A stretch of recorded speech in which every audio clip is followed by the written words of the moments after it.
RPM being able to take me all the way to Houston. I thought it was pretty interesting because I've never been to NASA before.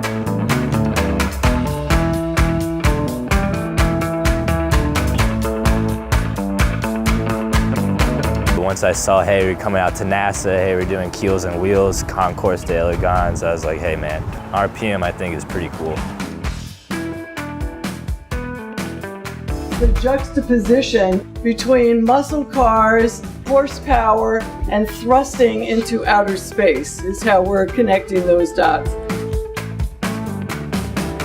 I think RPM is great for students, and it really offers different avenues and different views into the automotive industry as a whole because it is gigantic.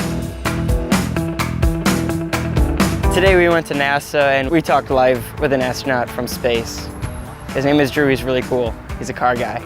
As an individual from Detroit, I like to think of myself as a bit of a gearhead and spend a lot of time working on cars and exposed to the auto industry. For me, this is an opportunity to reach out to talk about what I did with my career path, and get folks to consider what their options are and realize that no goal is too great for them to achieve.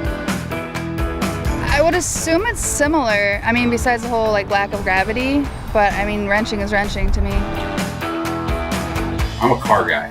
I mean, through and through. Cut me, lead up some level of octane. The kind of unique thing and the reason why Drew wanted you guys out here was to highlight the fact that this hands-on education that you're getting with auto tech and automotive restoration training and everything, it translates directly to what we do here at NASA. This was just an incredible experience for me. I was just telling Kaitlyn a little while ago that growing up before I got into cars, my dream was to be an aeronautical engineer for NASA. That's what my grandpa did. So this was sort of like both of my dreams together in one trip.